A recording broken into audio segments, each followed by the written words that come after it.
Please, good, fantastic. Welcome to IISS for another of our wonderful events. And I'm delighted to welcome Dr. Arwen Brantley, who is Assistant Professor of International Relations and Cyber in the Department of Social Sciences, Cyber Policy Fellow at the Army Cyber Institute, and Cyber Fellow at the Combating Terrorism Center at West Point, yes, and so forth. We just had lunch, actually, with a few people, and we could have gone on all afternoon talking about the issues that arise from the broad topic of cyber. And I leave Aaron to talk about the issue and indeed anything else he wants to add about himself. But I just perhaps say that his research focuses on national security policy issues in cyberspace, including big data, terrorism, intelligence, decision-making, and human rights, which covers quite a lot of the field. And I should say he's also a published author. This is a book. I'm not sure that if I was offering discounts on it, but it's a good thing to buy. And I should say as well, plugging IISS's publications, we produced this after some considerable work, I think earlier this year, which is a more historical look at the subject, but also draws implications for the future. So I'm looking forward to this. Over to you.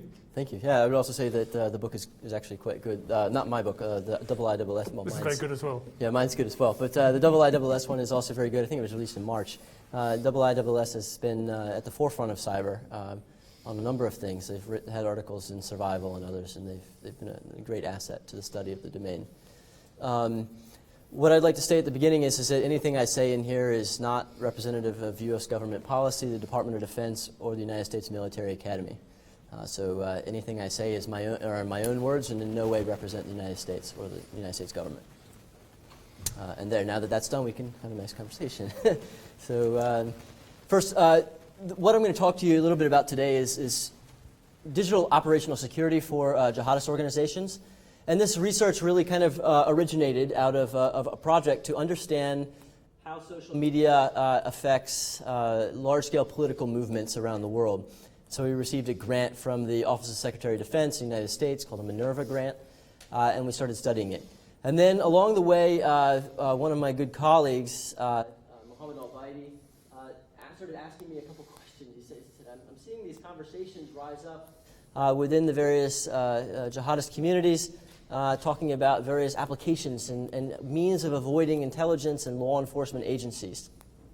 He said, are they talking in the right way? Are they using the right tools? What's going on? And so we started diving into it. And what we started diving into was this concept of a technological treadmill, which is actually not really a new concept, but one that originated in the early 1990s and then got re-brought up in the mid-2000s by Bruce Hoffman at Georgetown University.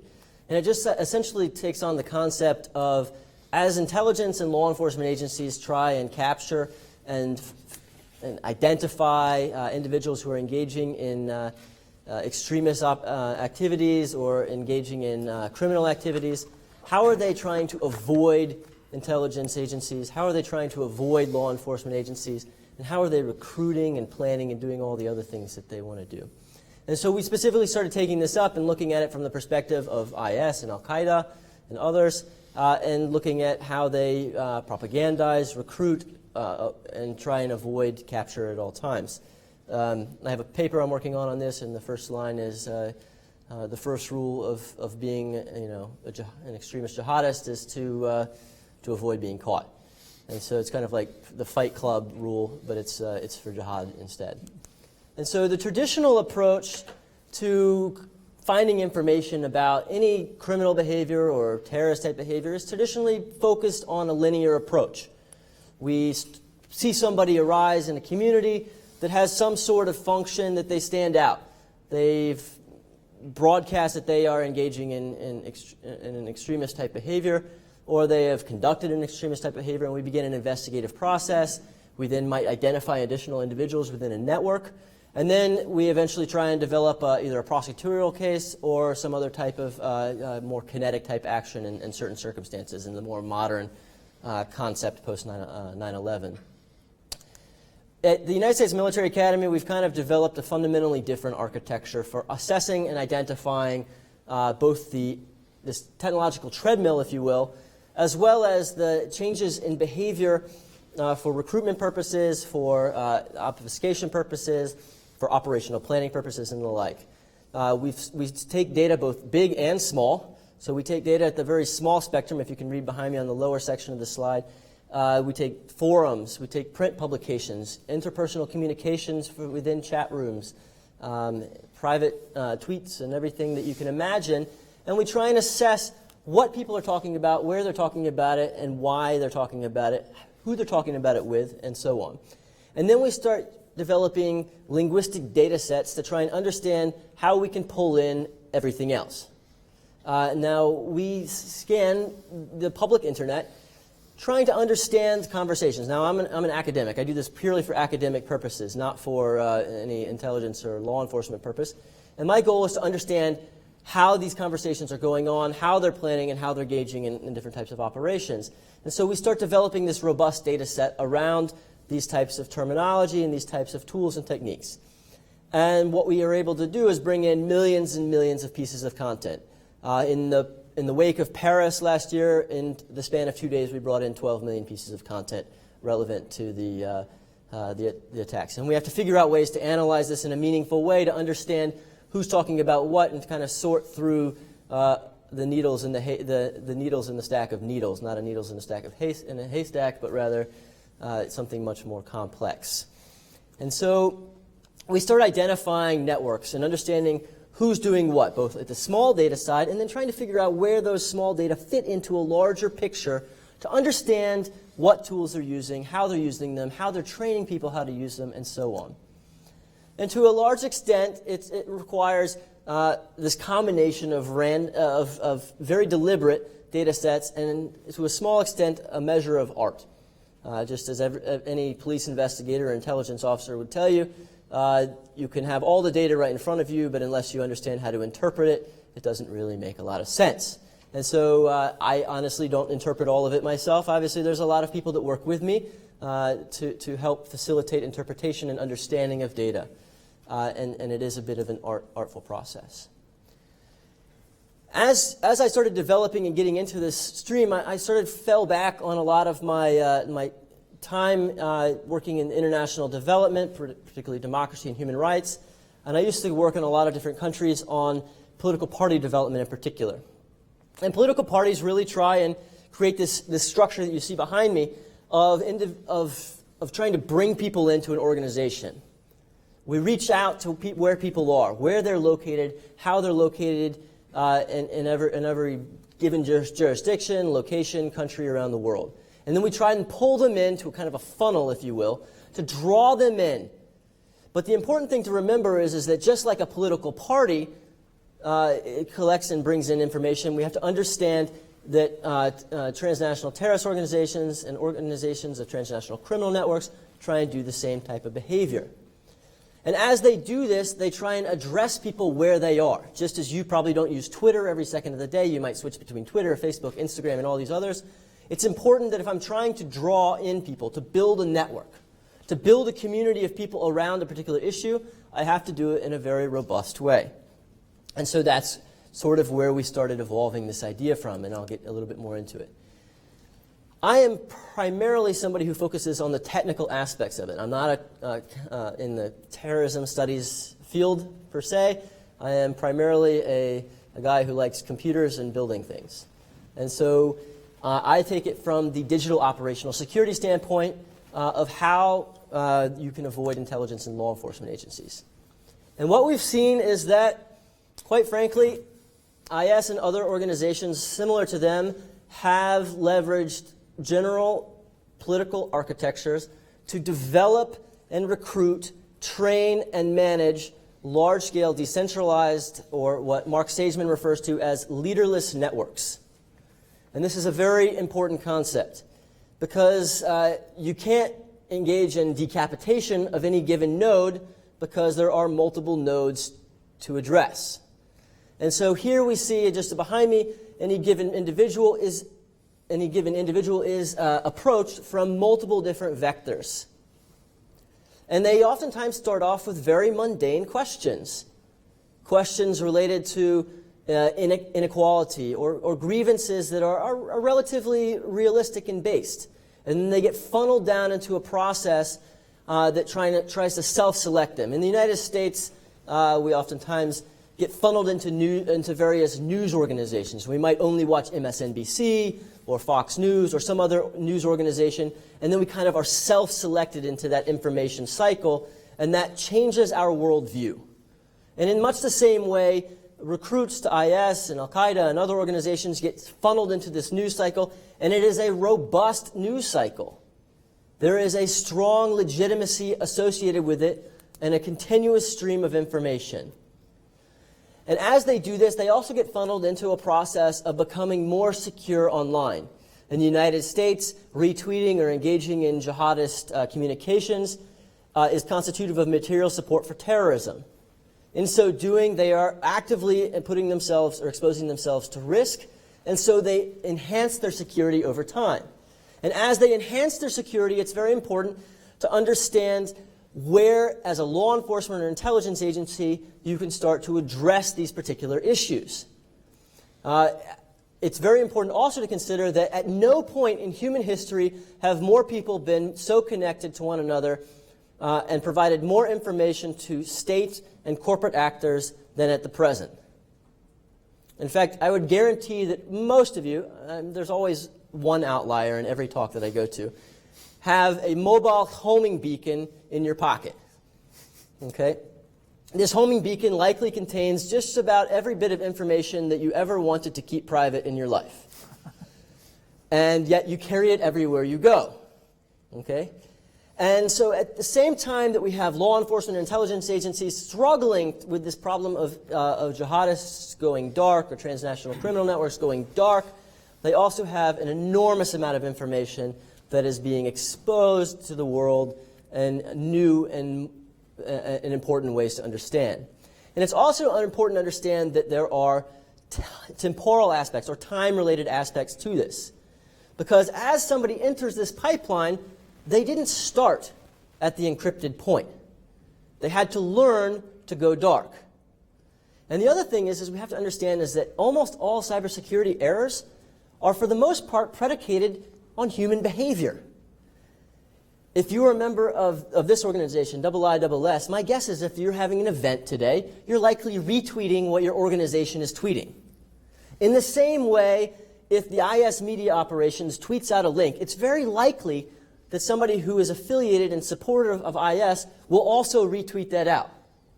And so in the same context, they create a digital trail of breadcrumbs. And this extends both in the present and going backwards. And it allows us to deconstruct, if you will, the digital trail to find information such as geographic information, identifiable information, interdiction information, which should be ultimately the goal, is to interdict people before they get too far down a path of radicalization, so that you can bring them back into a community that is welcoming and addresses grievances in a more moderated way. It's very ineffectual to continuously use kinetic means to address this particular issue.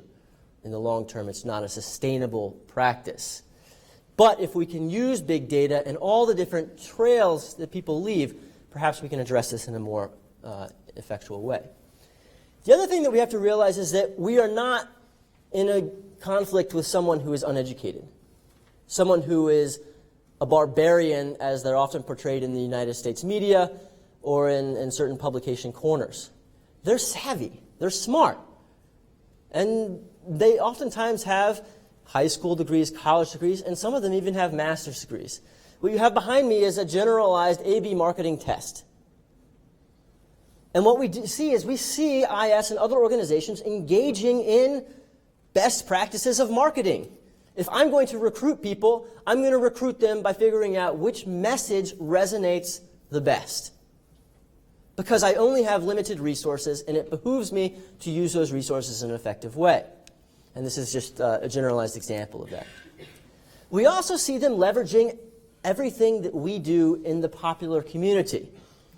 They have obviously taken examples from Edward Snowden, from Chelsea Manning, from other intelligence leaks as well, and they've incorporated that into an evolutionary cycle specifically to avoid and address intelligence and law enforcement. Most frustrating to individuals like myself is that they're also incorporating significant volumes of information from human rights, democracy rights, and other communities that produce a lot of the open source encryption protocols and communications protocols designed to keep people safe in countries that do not like open presses, freedom for women, journalists, LGBT communities, and other types of environs. And so they're incorporating a lot of the same materials that I and other actors in this particular region have written for means that we would abhor. In addition to that, we see them communicating and leveraging transnational criminal networks, networks that include pedophilia and other types of behavior, and they're learning how these networks keep themselves safe online. And in so doing, they enhance their own security. If they were purely a barbarian group of people who beheaded people and didn't engage in learning processes, they would be a lot easier to catch. They'd be a lot easier to pull in, to exterminate, but they're not. They have learned very rapidly what keeps them safe and what doesn't, and they've incorporated that into a life cycle, if you will, and this is just a stylized life cycle. As a part of our process, we engage the various jihadist forums, and in the jihadist forums that you see behind me, we see multiple conversations specifically devoted to avoiding intelligence and law enforcement agencies on a regular basis. At present, we've identified hundreds of conversations associated with this, conversations containing dozens of posts in any given conversation, and we've amassed a document catalog of more than 1,000 pages of digital operational security training, specifically with the intent of avoiding intelligence and law enforcement agencies. And these training documents are fantastic. I should know because some of them were ones that I wrote, and other people that I worked with wrote, and people that in the communities such as an organization out of Kuwait wrote, and others. And it's extremely frustrating to see these things pop up. They also put in enormous amount of work on developing step-by-step training videos on doing things that most of us would never consider doing, such as rooting an Android device to run all traffic through the Onion router, or Tor, as it's more commonly called. And here we can see some of the slices of training documents. And we can also see their references to Snowden. They refer to him typically in documents as Brother Snowden. And they love him. And granted, you know, I mean, I'm from the United States government. We do not particularly have a fondness for this man. But in general, they cite a lot of what he writes about. And some of these training documents are directly lifted from human rights work. And if that doesn't frustrate people in this room, then there's something else going on. Now, the question is, do these things actually keep people secure? The answer is no. But in combination, they make it extremely difficult to catch people. They increase the cost and the time associated with finding people. The reality is that most of us in this room always default to convenience. And I'll show an example of this in just a minute. The jihadist community does the same. They default to convenience 9 times out of 10.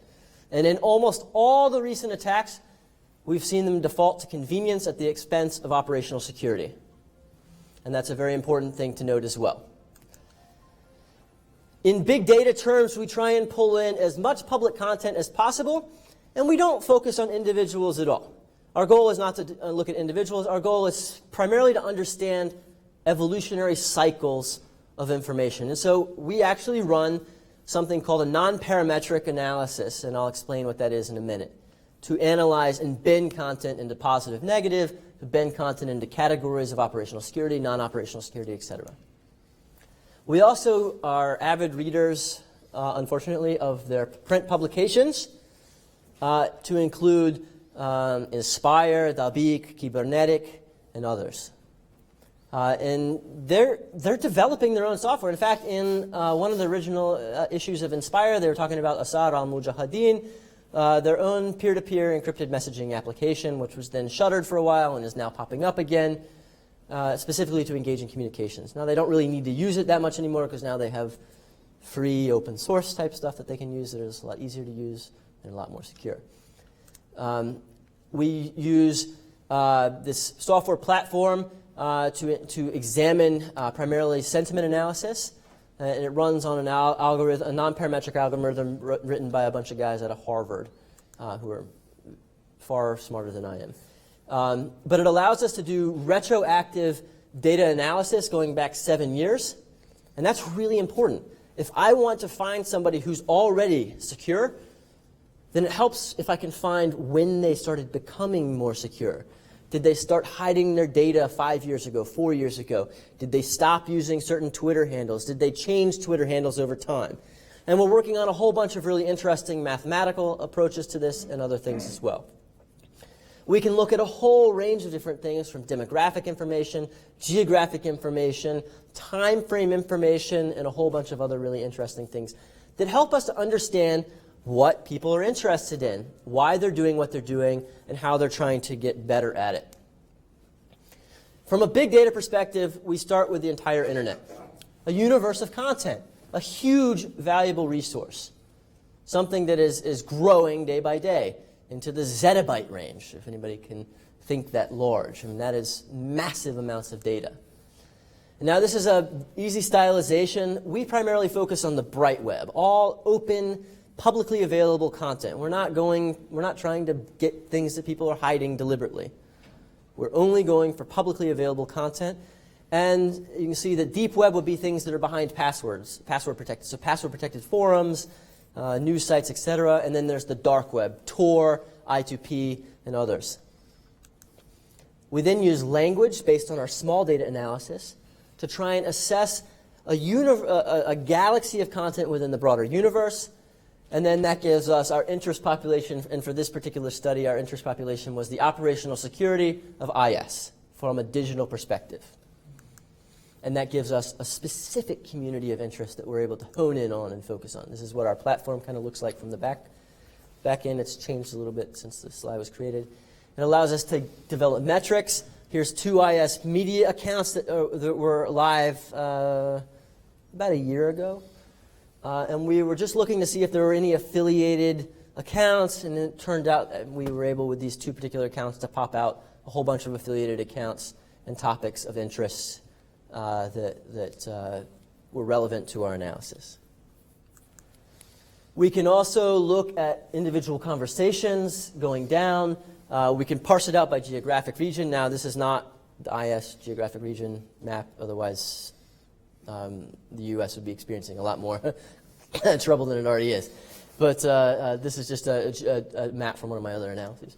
But we can drill down and see quite low if we want to. And this is particularly helpful when we're trying to find links to documents, and I'll explain that as well. We can also see measures of influence. Who's influencing who? If you're going to understand how a network develops, it's very important to understand who the influencers are in that network. If you're trying to understand a decentralized, leaderless jihadist movement, it's important to understand that IS is fundamentally structured differently than Al-Qaeda and other organizations, and that they operate in a very different way, that they promote ideas in a very different way. And if you can understand that, you get an assessment through this type of analyses. We can also see, we were talking a little bit about at lunch about counter-messaging. In the time frame that the United States Department of State program on CVE, trying to convince people to talk about this, worked, they've got out around 8,000 posts that reached around 10 million folks. In the same time, 2 IS media accounts reached 35 million folks with 42,000 tweets. And they're 2 out of like 100 or 200 various accounts. our efforts are a drop in the overall bucket of communications. And so we talk about changing the narrative, changing the conversation. Our conversation doesn't represent a statistically significant blip on the narrative. And so understanding that our ability to change the conversation in a global community that's highly digitized, we have to understand how this works. We can't change the conversation by picking on hashtags or other things. It just doesn't fundamentally work. That's not the way the systems are designed. And this helps to illustrate this and drive the point home to policymakers that if we're going to come to engage in a conversation, we have to understand how the conversation is actually occurring. We can see the prolific retweeters and Twitter users of any IS media account and others. We can also go into a whole bunch of other things. We're also breaking down historical digital operational security errors. We're looking at network evolution and a whole bunch of other interesting things that really highlight the remarkably quick way in which IS and other transnational organizations are leveraging technology in ways that even the top marketing firms of the day today would be envious of. They reach communities in a very deep fashion. And so this is just an example of some of the different projects that are going on. In the course of our analysis, both big data and small data, we've identified approximately 120 to 150 different tools rated in kind of like a fashion of positive, negative, and some of them are even much more explicit, on what I should use to evade intelligence and law enforcement agencies. They also have individuals who read the terms and conditions. You shouldn't use this VPN. They're going to give your data to an intelligence agency if it gets subpoenaed or a national security letter. You should use this one because they won't. Look, we read the terms and conditions. Here's what the terms and conditions said. How many of you have read the terms and conditions of anything that you have clicked yes to in the last 10 years? So, remarkably, our adversary in this particular domain reads our own legalese more than we do. And so, in so doing, that facilitates their technological advance and helps them to engage in more secure operations. And this is an example of some of the many platforms. And they do rate these tools. They take in input from human rights organizations that are published, and they take in information from intelligence leaks and other sources as well. This is just another stylization of two things that we were using. And you see that we pulled in IS related content as well. The other thing that really helps, and I was talking about this defaulting to ease of use. How many of you, when you update your software, remember to turn back on the do not track me features on social media? It's a very common thing for people not to do it. And so oftentimes what we found is that IS members will oftentimes forget to do that as well. And we started seeing individuals popping up in Belgrade and Minsk, not known to be traditional IS hotspots, yet they are very well known to be two major Tor exit nodes for the dark network. And so we are hypothesizing that they are using rooted devices and then their traffic is exiting in these two particular locations. This allows us to understand that not only are they talking about changing the tech usage within the organization, but they're actually implementing that usage on a daily basis. We can also see, so this is they've set up helplines. You might have seen some in the press in the fall about the help desk. It's not like a physical help desk where you can call, 1-800-JIHAD. My suicide vest isn't working. How can I fix it? It's more of a decentralized kind of function, but there is a group of individuals who run the tech of the Islamic State, and then they put up links to famous cryptographers. I was on a panel with Matt Green in the fall. Bruce Shiner came to sit with us a while ago, and then Laura Poitras is obviously a journalist, and then they have Snowden there as well. So they're obviously in tune with what we're doing. And it behooves us to understand that they're in tune with what we're doing. Because if we assume that they're just hiding out somewhere, then we're behind the eight ball. We're not engaging in our operations. We know also that they're developing or trying to develop cyber capabilities from an offensive cyber operations capability standpoint.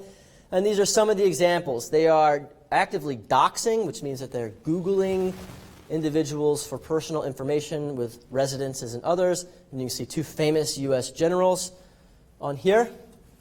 And they're putting out active hit lists. A big concern for us is that they're putting out hit lists on U.S. personnel, and including State Department employees, military individuals as well, and their families. And they're doing this through open source means, not through any significant technological hack. There was a question just a few minutes ago about the Channel 5 France hacks. My understanding and my witnessing of that on TV was that the passwords were on the board behind the live television broadcast, which, although it is technically a hack, it's more like somebody gave them the password to log in. So it's a little bit different. We do see them targeting Israeli, Iranian, Saudi. Haven't seen any Bahraini yet. We've seen some Turkish and some others. And there's a lot of data dumps in here that they put out. Their level of skill is obviously not state level of skill. They're still, in the hacker parlance, script kiddies for the most part. Now I hope I don't incur their ire so that they start targeting me. But they are actively seeking to develop cyber capabilities and cyber skills. And as they develop as an organization, if they go unchecked, these skills and capabilities are likely to become increasingly more poignant and pertinent to things that we care about. We obviously have seen them develop their own software platforms. In fact, this is a software platform. There's two software platforms on the screen behind me. One is the Twitter regeneration program that they developed. They have their accounts actively shut down on a regular basis. They have developed a software application that allows them to redevelop Twitter applications to continue their open source communications. They've also developed their own equivalent of Just Paste It, so they can post plans and documents and other things as well in a secure, anonymous fashion. And quite frankly, other than the Twitter app, they really primarily use open source and commercially available products on the whole because it's less expensive and more secure. In addition, we're seeing increased chatter and communications on associations of purchasing illegal documents, weapons, other paraphernalia, and a whole bunch of other things. This is a significant concern to U.S. officials, the ability to purchase falsified documents with readable chips and other things, and so on. And then we also see them trying to purchase weapons such as the small shoulder-mounted rocket-propelled grenades and others, landmines and other types of equipment. I like the quote on the website, though, that they can get anything. They're able to ship anywhere in the world, and they do this in a lot of really innovative ways. We've also seen them try to move into the dark web, and IISS has a fantastic article by Moore and Ridd in their upcoming or current issue of Survival on cyberpolitik and the dark net. And we've seen IS try to move into the dark web, and they've been kind of pulled out by actors such as Jester Actual, who's a hacker in the community. And obviously on this particular one, if you know much about website development, they made a huge strategic error in putting this website in the dark web. Doesn't benefit you to keep public links on your dark web website. And they did that, and so they essentially just broadcast that they had a dark web website, which opened them up to significant cyber attacks. But we've seen them do this. But the question is are they moving exclusively to the dark web? No. And there's a really good reason for that. It's really hard to recruit when people don't know how to find your website. It's almost, if Amazon.com were in the dark web and nobody knew the address of Amazon.com, Amazon.com would go bankrupt. And so how do you recruit somebody to join Jihad if they don't know how to find you? It becomes very difficult. Now, we are absolutely seeing their communications, once they have already recruited somebody, moving into secure communications through the applications that I've identified in previous slides. But even with all of those applications and things, the majority of the most recent attacks have been planned in the open source, open clear environment. And that should stand to reason that convenience almost always trumps security. We see them trying to buy offensive cyber hacking capabilities, and there are a large number of actors out there who are more than willing to sell these types of capabilities. We see them trying to form unified cyber hacking forces. I would say that to date, their skills have been limited to phish social engineering, DDoS attacks, some minor cross-site scripting, and a few other types of attacks as well. Nothing of any super significant import, but definitely, again, skills improving. If you're interested in learning more about their ongoing capabilities, there's a woman on Twitter. Her name is Jade Parker. She follows this very closely, and she's very good at publicizing any information that comes out on the technical aspects of this particular side of the house. We see them trying to purchase device tracking and a whole bunch of things, and they're doing. But the reality is that they're not doing it in any large-scale, meaningful way. And this is just right here is a breakdown of traffic, and I'm just going to go through this. And I'll close with this primary slide. We are facing an evolving threat environment, one that is actively seeking to learn and adjust to our capabilities. In a lot of ways, it makes Al-Qaeda seem easy.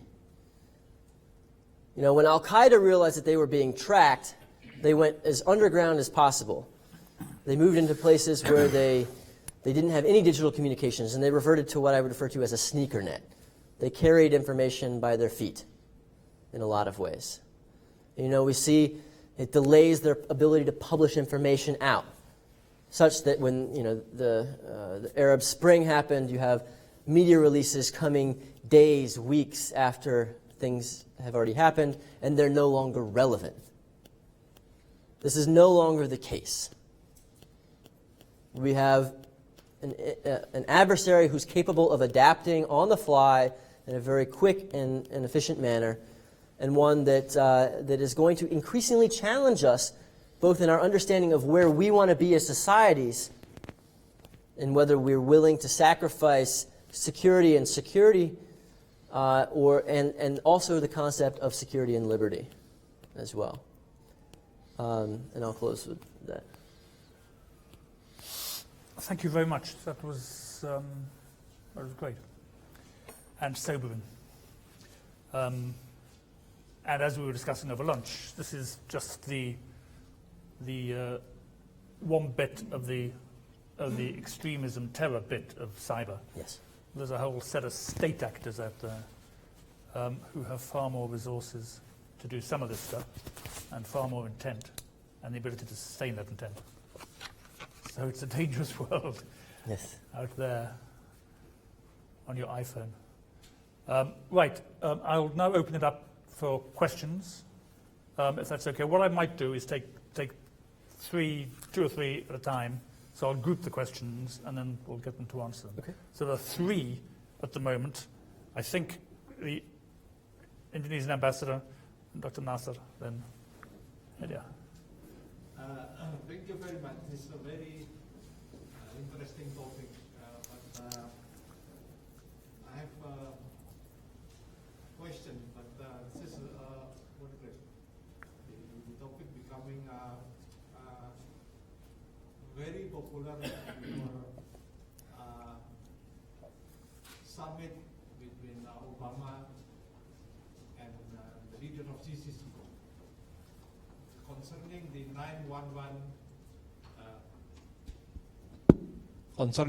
911 investigation.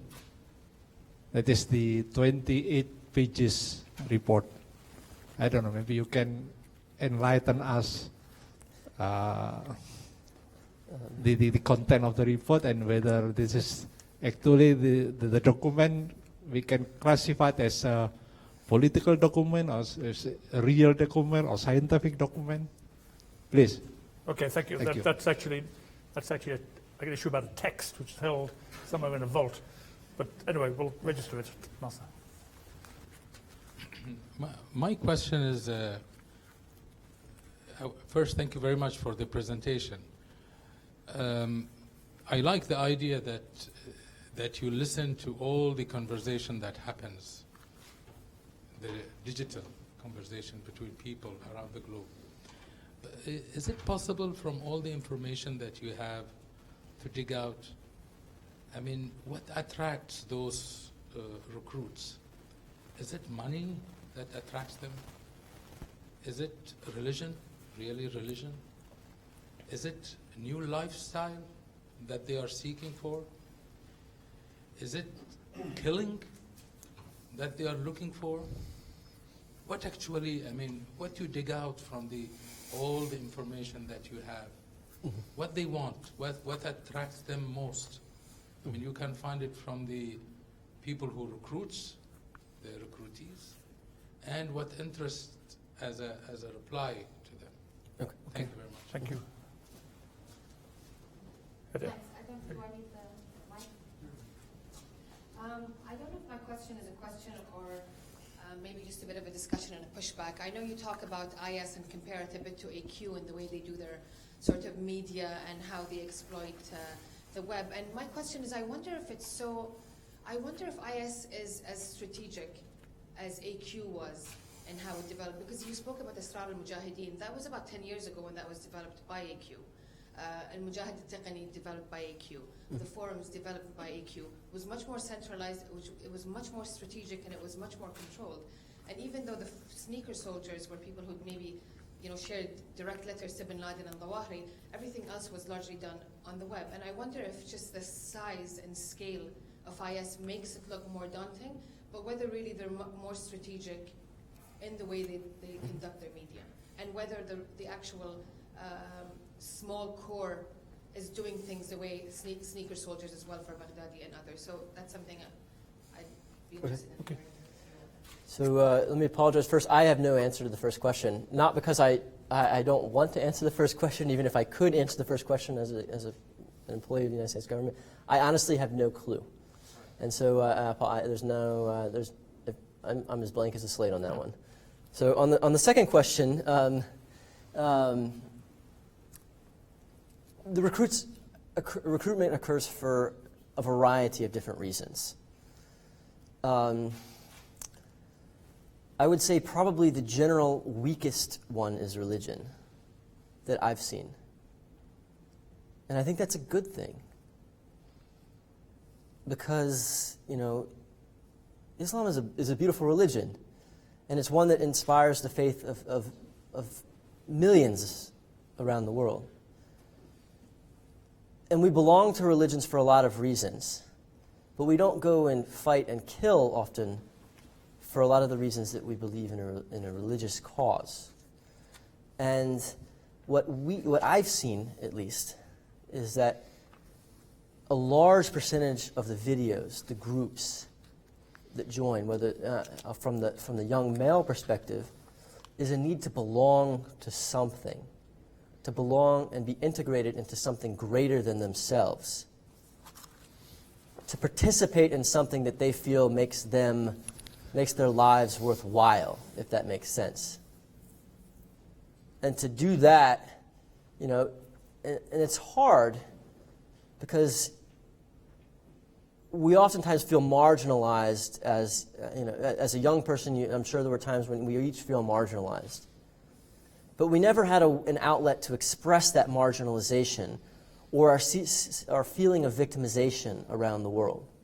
And now we have people that are actively listening and willing to prey on that perceived marginalization and victimization and pull them in. And I think it has very little to actual reality of religious association. The religion might be the veneer of it. But the reality is that particularly the ones that fail to start implementing digital operational security, they really just want to be a part of something. And they want to stand for something meaningful or stand against something they perceive as damaging. And until we can address some of these issues, then I think that we're going to have significant problems. There was a story on the National Public Radio in the United States recently about a program in Germany to prevent neo-Nazis, to interdict neo-Nazis as they were becoming radicalized. And Germany has actually started implementing a very similar program for individuals who are returning from IS. And they found enormous success. And the reason they found success is because they bring in the community and the family to essentially reorient the informational cycle lock-in. So right now, I lock myself into an information cycle of victimization, of belonging to a group that is going to engage in global jihad for this magnificent cause of a caliphate or something. And then we pull them back into something that they can be a part of as well. And I think that that's where there's a large sense of this. The generalized violence aspect of this is another concern. But the reality is that there's only so many people that are just flat out crazy. Okay? And I think that the most recent document release out of Syria illustrates that the number of people willingly going to engage in acts of suicide-type behavior is very, very small. And that should illustrate that there is something else there, that these are not just crazy people going off to blow themselves up and to do other types of activities that we would consider nuts from a normal perspective. And if we can start from that realization, then perhaps we can address policies both online and off that are able to counter this in a much more effective and tailored fashion. What our tools are able to do right now is to potentially facilitate interdiction at the highest level before they start falling down that cycle. And the more you can interdict in a non-law enforcement way, in a what I would refer to as a hammer type way, a soft type function, the less you perpetuate a cycle of victimization and other types of behaviors over time. And I think that the German case example is the preeminent one in the world right now. I hope that answers the question. Yes and no for the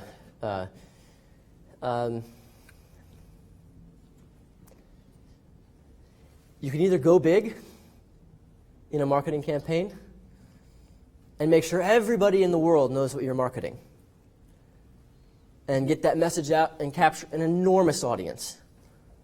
Or you can go after extremely targeted groups of individuals. From a political communication standpoint, the way I would like to refer to it is we can do blanket negative ads or positive ads for a political campaign, say a presidential campaign in the United States. The average person who watches these ads could care less about these ads. But they resonate with a very select group of individuals at different times. Or we can go the Al-Qaeda method, and we can tailor our advertising at very, very specific people that we want to bring into our organization to fill strategic organizational needs over time. And they both have their merits.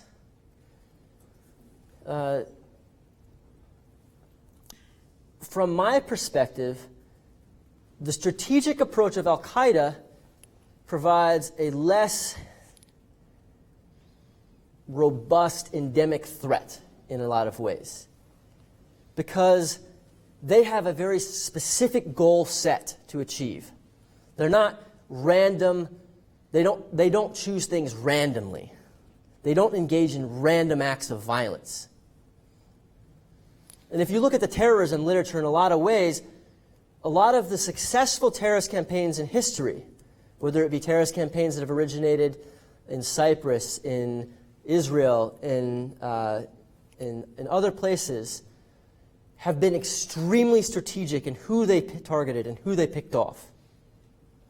The difference is that from a macro perspective, randomized violence can be extremely degrading to the underlying fundamental social structures that modern societies operate on.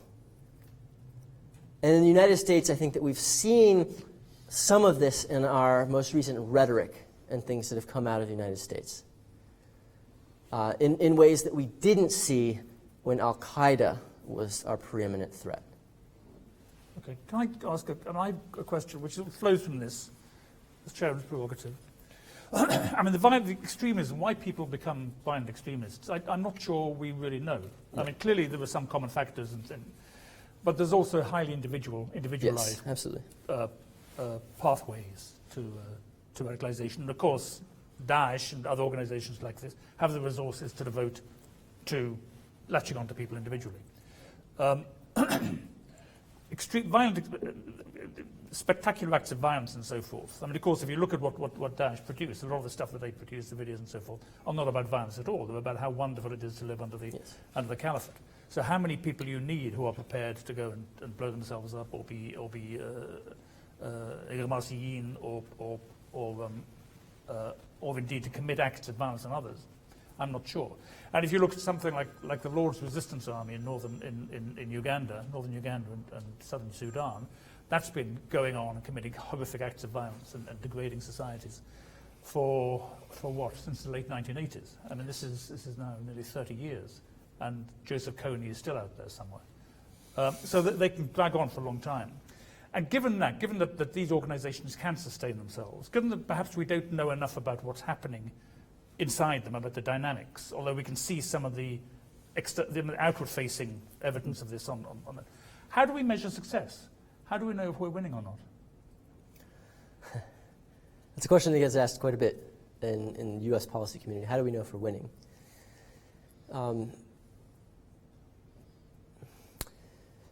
We had very little insight into Al-Qaeda as Al-Qaeda was operating and organizing itself. We have a much greater deal of insight into IS.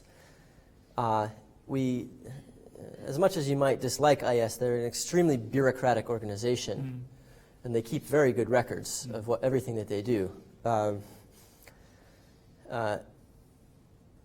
just in a lot of ways, I think that you measure success against different organizations very differently. You wouldn't measure the reduction of the IRA the same you'd measure the reduction of another, an organization, another organization in the Middle East or in South America. In the IS context, I think interrupting the flows of personnel going to the Middle East would be a major disruption. Engaging the communities that have been forced out of those areas and getting their stories out and telling them in a much more compelling fashion is perhaps the strongest way to damage the credibility of an organization that claims that it's establishing a caliphate and a peaceful place to live. Yes. How do you convince people to come to a place that literally millions of people are trying to escape? And so that's another aspect of it, engaging that aspect. And then also, quite frankly, breaking down the bureaucratic processes, introducing uncertainty into those bureaucratic processes, introducing uncertainty into the human networks associated with that. In the Cold War, it used to be referred to in intelligence circles as building a wilderness of mirrors. If you can sow doubt that anybody coming across the border is an operative of another government, then you're introducing doubt that begins to eat away at the foundations of a structure. And it becomes all the more pertinent in a structure in which people are coming in from multiple geographic regions, oftentimes never knowing one another, and ingressing into an area where they're trying to build relationships. If you can introduce that doubt on a regular basis, I think you'll see the eventual deconstruction of the organization. That was James Ankleman's phrase, I think. Yes. Destroyed him in the end. And it did destroy him, and it quite frankly set back U.S. intelligence quite a ways. Yeah, it did. Okay. Nelly? Oh, sorry. Is the lady there? Nelly, is somebody... I didn't see a hand over there. Was there a hand? Okay. Okay. Hi, my name is Layla Haidar. I'm from the Korean Embassy, and my question goes back to the unified cyber hacking forces, and in relation to the conversations that you guys were witnessing or registering. My question is, it's also related to the fact that these terror acts are not random as they seem to us, because a few days ago in Al-Wasat newspaper, the sports section, I've noticed that Daesh or ISIS is hacking the website of some sports club and sending these, it seemed to me like something to laugh at, but these conversations that we conduct, are we like providing information as well to these hacking or this cyber capacity? I mean, are we involved into this as well? So are they learning from what we do? Is that what No, basically I'm saying like these are like thousands of conversations. Yes. And these attacks, the cyber hackings, seems random to the commoners like myself. No, so, well, they're not, they're random only insofar as they're targets of opportunity. And so they really are targets of opportunity. And they're actually quite frequently very easy targets of opportunity. Having owned a company for a number of years that does web development and web security, no matter how many times I try and increase my client's web security, invariably one of my clients will lose their password or username, or they'll forget to press the once monthly update security features, or something along those lines, and they don't pay for the monthly subscription or something like that. And so they inadvertently expose themselves to an enormous amount of risk. And what we see are not just actors like the Cyber Caliphate engaging in these types of targets. We see transnational criminal networks. We see a lot of other organizations. I'd say that the Cyber Caliphate is perhaps the least of our concern in general terms, not because they don't want to be a very good thing, but just because there are so many really talented bad actors out there that want to use your website as a malware hosting site. The difference is that the majority of those actors have no political gain from those particular sites, whereas a cyber caliphate, every single thing it does, it broadcasts, and so it seems a little bit bigger. But the reality is that on any given day, there are at least 4,000 significant cyber criminal activities in the United States alone. That's a lot. I mean, significant. And when I'm saying significant, I mean thousands of dollars, millions of dollars. And so when you think about a single website being knocked offline, or the text messed with, or an image placed on there, that is a strong annoyance. But it doesn't demonstrate the type of capabilities that other countries have demonstrated, or other quasi-state or state-level actors have demonstrated in recent months. And so I don't know if that really fully answers your question. But the general premise is that most of the cyber caliphate's targets have been targets of opportunity. No. Thank you, Aaron. Martha Crenshaw makes a distinction between successful terrorism and effective terrorism. Yes. From my perspective, IS has failed completely in terms of the success. It has completely failed on all the objectives that it wants. It can't even have a monopoly on legitimacy on the jihadi landscape. But no doubt, from a counterterrorism perspective, all the things that you've presented, it is highly effective in terms of being this nuisance and the disruptive nature. But what I'm interested in terms of the cyber domain, how would you assess IS compared to other non-state actors? Are they as impressive as non-state actors, more or less? Okay, one more question.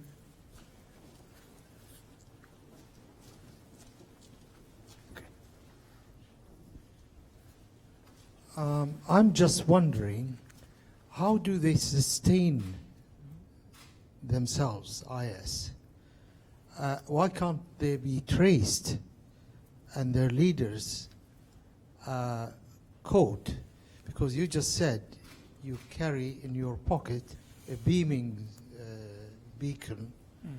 And not only that, they are actually expanding. They were in Iraq, that region, in Sham, and now they are in Libya, and they are going further down to Africa.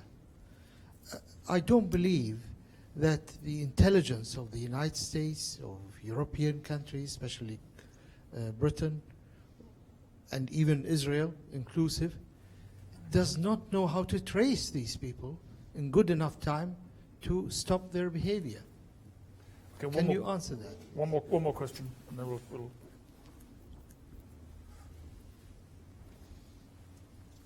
My question's sort of on the lines for the Apple, the Microsoft, that dispute going on right now. You probably knew it'd come up, but also thank you as a graduate of West Point. I appreciate you coming all this way to speak to us.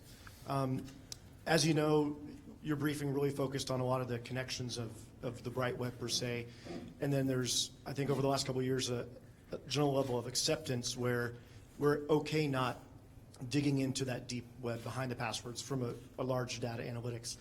Is that something that really drove your analytical process to say, let's see how much we can do to retroactively find the connections? Because at some point, a person doing WhatsApp, end-to-end encryption, a year ago may not have been. And then how does that compound with the relationships with the different companies, at the Apples, the Microsofts of the worlds, but also in the internet transcending borders virtually between governments? So then you have the FBI trying to catch somebody in the States, working with the Bahrain government locally in that cooperation. Just your ideas and all that. yeah. Three sets of questions. Okay, so yeah, let me start with how impressive IS is. IS is good, but they're not that good.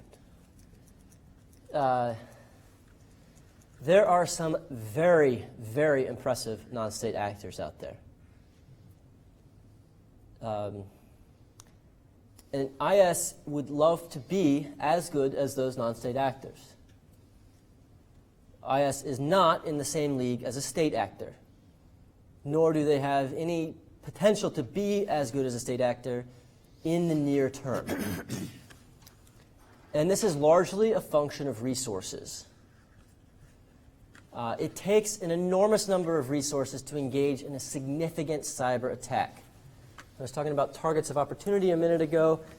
These types of attacks don't require a large number of resources, nor do they require a significant skill level of understanding the complex processes for how various systems interact on any meaningfully difficult level. They are publicly available known exploits that are being exploited, or they are social engineering exploits, or they are information that have just been broadcast on national television, which has happened more than I care to announce. So no, they're not. They're good, but I mean they're better than the average 12-year-old script kiddie, 14-year-old script kiddie, or something like that, or anything along those lines. And as they develop and coordinate with one another more, they have the potential to become better. That assumes that we don't disrupt their networks and they don't make mistakes along the way, and that's a huge assumption. Transnational criminal networks and others, man, they are robust, and they are mean, and they are vigilant and persistent, and they are a scourge on the global economic system right now. To the tune that there was a case as recently as 2 months ago where someone tried to transfer through the SWIFT system by spoofing SWIFT accounts $1 billion. And they only got caught because a clerk noticed a spelling error in the transfer order. They still got away with almost $100 million. So that hopefully answers your question. On the second one, why can't we trace them? Well, we can trace people pretty damn well. We're pretty good at it. The problem comes in is, particularly in the U.S. context, is should we be tracing people? When should we be tracing people? How should we be tracing people? And a whole bunch of other things. And the reality is that most of the individuals who are going into fight are not coming from the United States at present.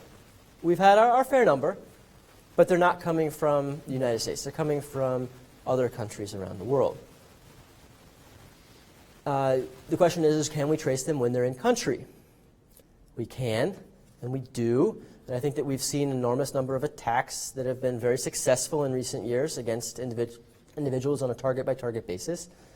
But we can't engage in unlimited or unconditional warfare against them.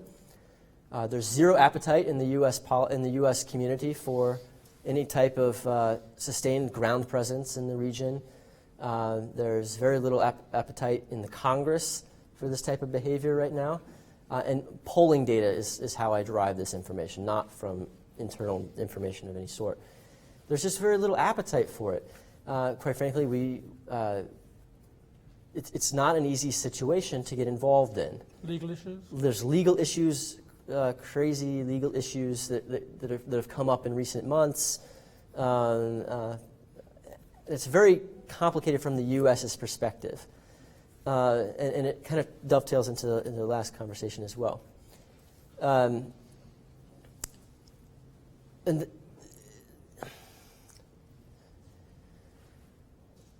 We have put an enormous amount of resources within the constraints of our political system and the international system as a whole. There are large appetites for more, but that unfortunately is not the way the U.S. political system functions at the present time, and nor will it in the immediate future. I think that we've demonstrated our willingness to build strong partnerships across Europe and the Middle East and Asia and Southeast Asia and other places to help address these problems at the local level and to facilitate strengthening building exercises across the things. And as we enter into a presidential transition time, it's going to be extremely difficult to continue these processes as well. But that does not mean that we don't have the capacity to do it. The other problem is that in a traditional spy versus spy world, you're really trying to find a few moles, or a few spies, or a few bad actors. How do you, as a system that's designed to do state-on-state intelligence, how do you shift that to state-on-non-state intelligence and state-on-non-state intelligence when you have an ingress of more than 30,000 individuals coming from dozens of different countries, coming in and out of the region? There's no legal, moral, or ethical way to address this particular problem at present. And we can do our best, and we facilitate information as best we can across multiple different jurisdictions. It's my understanding, and I think we have Turkish representatives in here as well, that they provided significant information to the Belgian authorities on individuals returning to Belgium prior to the attacks there. And yet, jurisdictional and policy and legal barriers within Belgium itself seem to have posed a significant challenge to overcome on receiving information. Beyond that, information sharing, even at the base level, getting information on awareness of an attack going on in an airport, and the time it took to shut down the subway systems in Belgium took more than an hour because the email address, rather than picking up the phone, the person who sent the email sent it to the wrong email address. And so we can provide all the information we want. We can have great friends like Turkey and others that provide enormous support in this endeavor.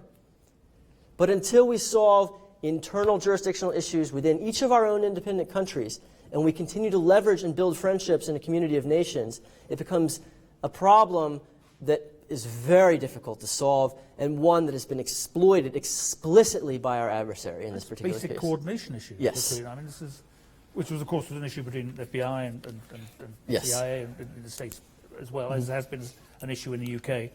It's an issue everywhere, even within countries. It's an issue when you're going across borders. Yes. It's a nightmare. And I assume that when we're talking about the 30,000 or whatever it is fighters that we think Daesh have got in the field, particularly now, most of those won't be online in any way. There'll be, some will, but a lot of them won't. So if you're talking about tracking people... They do go online quite a bit. But there's no way to go after them. And there's no reasonable way to go after them when they're in their territory unless we put a significant force on the ground.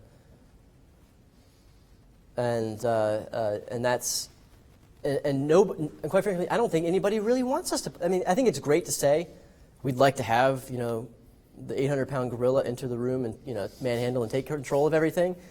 But for how long? How many individuals do you want in the room? How many do you want U.S. soldiers? And then do we want to facilitate? Who do we facilitate to take over the gap in the meantime? Do we facilitate certain fighters over others? Does that cause problems with our allies who don't like certain fighters and things like that? So there's a whole host. I mean, it's a big interjurisdictional, international issue. There are different rules of engagement, different legal Different rules of liabilities, engagement. on- Rules of engagement are fascinating, state by state. I was at a joint peacekeeping operations training in Mongolia last year with the U.S. Army and the Marine Corps and 34 other nations.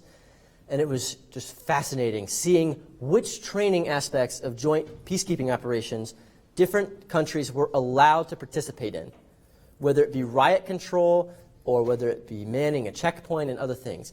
And the level of difference and approach to all these different things across the 35 nations was striking. Yeah. And it's not a surprise that we have the problems of coordination and collaboration on such a complex issue as Daesh. To address the last question,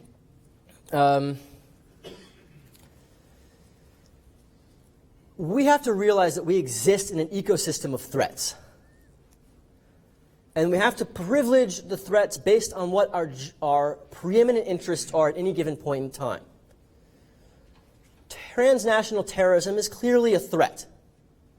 As the President of the United States has stated, it's not an existential threat to the United States. It's a significant threat, but it's not an existential threat. Significant volumes of IP theft to the tune of almost $1 trillion a year is an existential threat to the United States. Transnational criminal networks that are shutting down hospital systems poses a significant threat to the United States. When patients go into the emergency room, they expect to be treated. When the hospital system in Los Angeles is shut down because of a cryptoware on their systems, and they can't intake patients, the hospital system goes bankrupt. When banks get targeted and then they lose financial market share, people lose their houses. The functioning of society begins to be challenged. When credit cards are stolen, the average consumer doesn't notice it because it changes a fraction of a percent on their transaction costs on an online or an in-store transaction. But eventually they will notice it. And we were talking about it at lunch today. The sheer volume of cost associated with the Target hack is unfathomable to most corporations. And yet, it doesn't register. So in the debate that we talk about, carrying all these devices and things along these lines, and these are my own thoughts. Let me state that explicitly again. I have to very explicitly state this. The U.S. government's policy from the Department of Justice has been that we should do everything possible to facilitate criminal investigations on terrorism suspects or criminal suspects in any regard. In the computer science community, this is weighing one type of risk against another type of risk that in the computer science community seems to be much larger. To give you the best example is this is not a security versus privacy debate. As much as we like to pillory Apple and saying they're protecting their brand, they're protecting their community. How many of you in the room have an iPhone? Many of you. Virtually everybody, they're just being shy. Virtually everybody who's being shy and not raising their hand. On that iPhone, my guess is that you probably have all the information that you never wanted to give to a hacker. You have pictures of yourselves, your family members, your addresses, your contact information. A lot of you probably have banking information. A lot of you probably have your personally identifiable information. The United Kingdom is now moving to Apple Wallet driver's licenses as of a test case that got released yesterday.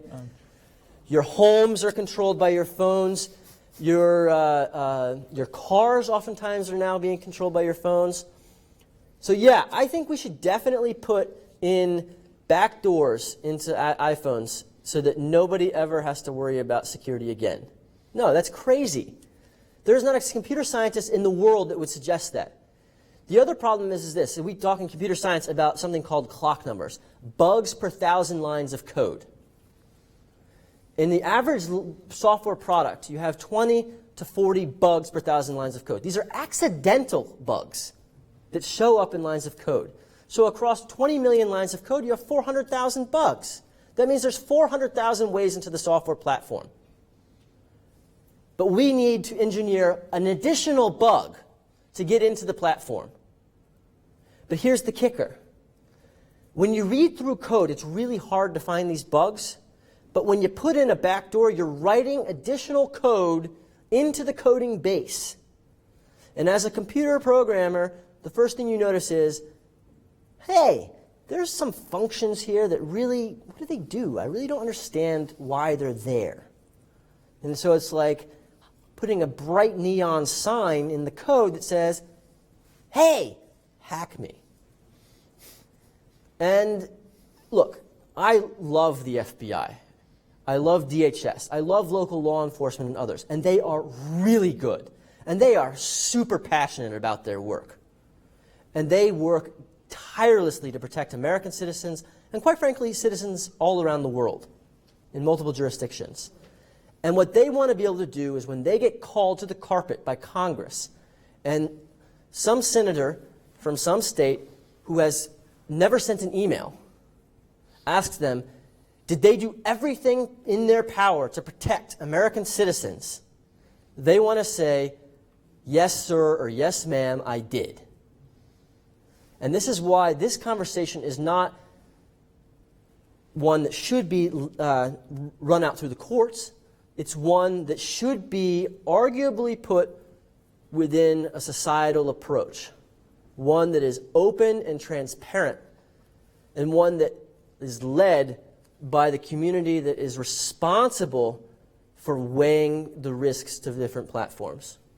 And at present, we are not in that particular regard, in that particular space. And that is a fundamental problem that will affect. And here's the other fundamental problem of this argument. We backdoor Apple. That's great. We now know everything that they're saying when they talk on an iPhone. You know what the next tweet I'm going to see or next post I'm going to see in the Foreign Communications is? The U.S. government has penetrated Apple. We should switch to different devices. And there's 119 different software platforms that they can use. And the hundreds that are under development right now. So we've not addressed the fundamental root of the problem. But that doesn't mean that we should criticize the law enforcement or intelligence community for wanting it. It's a policy decision, and it's quite frankly the environment in which they operate, in which they're required to be perfect in an environment where they just can't be perfect. And Nellie and I were talking about this a little earlier. We expect our intelligence and law enforcement officials to be perfect. That's just not going to happen. And until we get to that point where we realize that there are always going to be some jerks out there that want to do us harm, then we're going to be in a cycle of this problem forever. Yeah. Any more questions? You had a question right there. You want to ask? Yeah, but it's totally off. Oh, did you? Sorry. It's more in line of a strategic way to tackle ISIS. And this goes in line with the way the U.S. Conducted the coin doctrine in Afghanistan. Would there be a possibility to adopt that on a cyber warfare level by counter-targeting? So they're playing a cyber game. Play it right back, but through a coin. So through the hearts and minds, through that. But I do understand we have to first understand the fundamental reasons of why they would join such organizations, such why is that? But then would that be a part of coin as well as peacemaking at the same time? Okay. Coin being counterinsurgency. Yes.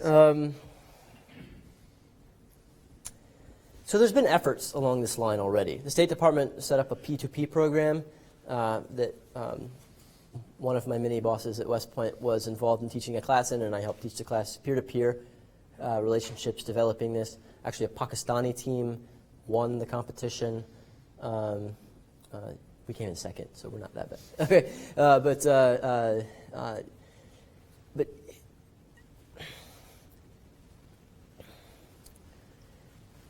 if I'm not in the same room as you, but I'm just a random white American telling you that you shouldn't engage in jihad from 3,000, 10,000 miles away, my credibility is zero. It's very low. If I am embedded in Afghanistan and I'm living with you and putting my life at risk with you as a community leader, then I have a great deal of credibility. And so this is where it becomes kind of a problem in cyberspace. We're expecting State Department officials, law enforcement officials, and others to have credibility in communities where, quite frankly, they will never have the level of credibility necessary to sway minds.